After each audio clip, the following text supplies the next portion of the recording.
Hello, nobody cares. This is the week 16 update of health and fitness. Health, fitness, wellness, all that fun stuff. I'm going to make this one, try to keep this one fairly quick. It's been a very busy day. I want to start off by saying, first off, it is a Tuesday, not a Monday. This past weekend was our last weekend of the festival that we were running, so it was a 4-day weekend for me. I did not end up getting home until super duper late yesterday, so like 7 p.m. So went from one festival to another festival, set up, then came home. So a lot was done, a lot of physical activity, very absolutely clocked out. So did my weigh-in this morning. So the official weigh-in as of the start of this week is 215.2. So, or no, 215, 214. I think it was 215.2. So up like 2 pounds from the end of last week, or the beginning of last week when I weighed myself. But I expected that. That's that standard fluctuation, like, because I hit that peak or hit that plateau, and then it dropped rapidly, and then that plateau again usually is between that 210 to 215 mark for me. So that's what I'm doing right now, is I'm in that little buffer zone before I can hit that 210 and crest back down. So especially being out of town for 4 days, not being able to truly regulate exactly what I'm eating and when I'm eating it makes a big difference as well.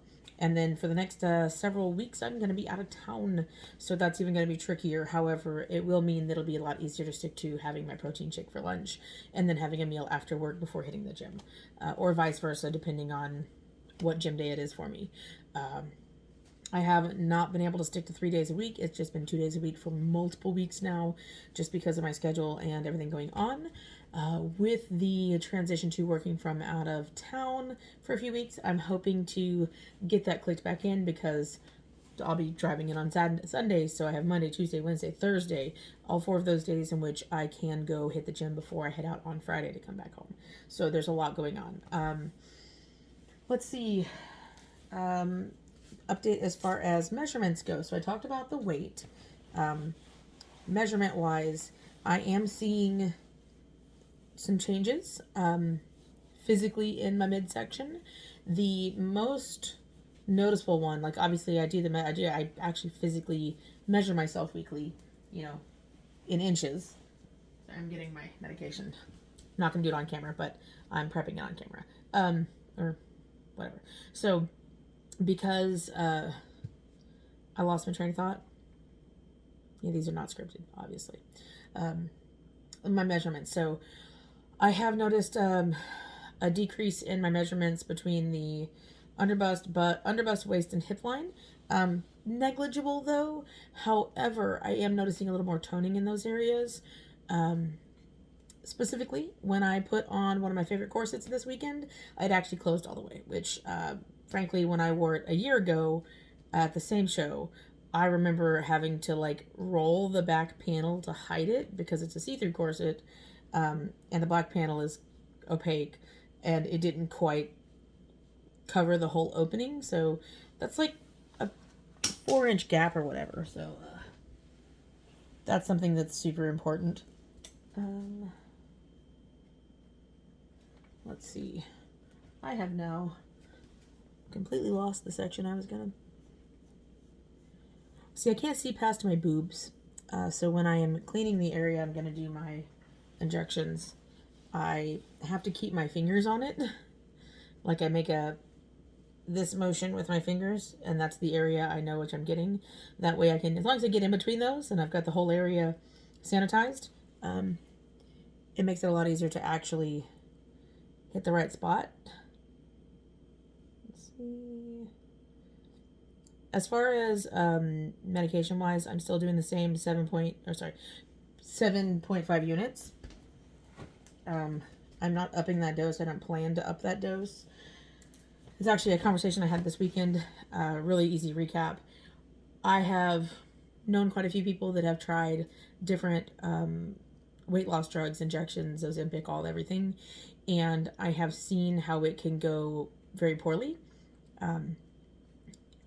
because it does chemically alter how your body processes nutrients and how it actually digests foods and the enzymes and whatnot and the proteins. It is not a long-term solution. It works that way while you're taking it. And once you're no longer taking it, your body will slowly just revert back to normal speed.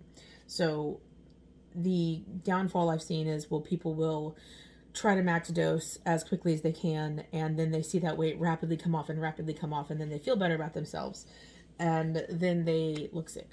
And I'm sure everybody has seen in the news and media, talking about people looking like Ozempic corpses and things like that, just because you don't look healthy because you aren't healthy. Your body is not able to process the nutrients the way it needs to, the proteins the way it needs to. Yeah, it's stopping you from gaining extra weight and from letting that fat stick, but it's also stopping you from getting the nutrients you need in your body. And the conversation I had this weekend with someone who was concerned for me, because this was the first they were hearing about this, I let them know my goal is to use this as a way to help me with my healthy habits, whether it's my eating, when I eat, how much I eat, what I eat, how I eat, when I eat. So I know I said when twice, but there's reasons. So that being said, I'm not doing this as a lose weight quick, because I know that losing weight quick means weight comes back. I'm doing this as steadily as I can, with conjunction with my change in eating habits, with my change in working out, exercising, etc., and monitoring that. I have my Fitbit. Great, love Fitbits. But the most important thing to keep in mind is, when I finish this round of medication, I'm not planning on getting more of it anytime soon. I am going to switch over to a metabolism booster, and that way we're kicking my body into a different gear. The hope is that by spending 5 to 6 months taking the injections, I will have helped with my mindset of how I'm going to adjust. And then by switching over to the metabolism boosters, I will already have better healthy habits, better healthy ideas and thoughts and processes when it comes to food, so that I don't just immediately go, hey, let me just get some French fries. Let me go get some fried chicken. Let me just go grab some fast food. So that's what I'm working on. And honestly, the path that the way I'm doing this is working for me. And it's working at a speed that I'm comfortable with. So again, from the first of the year, I was 239. As of today, so mid to late April, I am now down to 215, and I'm going between that 212 to 215. So I've already lost that much. I've already lost inches here, inches on my hips, at least 1 inch in here. These, they don't like to change. They stay pretty stable, which is fine by me. I mean, the butt doesn't go, the boobs don't go. I really need more of the thighs to go, because they don't want to go either. They want to go wherever I go. So, but that being said, so that's my update for week 16. And if you're still here, thanks for watching. If you have questions or comments, anything like that, feel free to throw it in there. Again, if this is a journey you yourself are on or looking to be on, please make sure that you've got a good support system and that you are speaking with medical professionals. Don't just take everything you see on YouTube or Google and treat it as fact, because there's a lot that goes into it. Everybody is different. Everybody's body is different. And things aren't going to work the same for you as they do for your next door neighbor or your best friend. So please keep that in mind and be safe.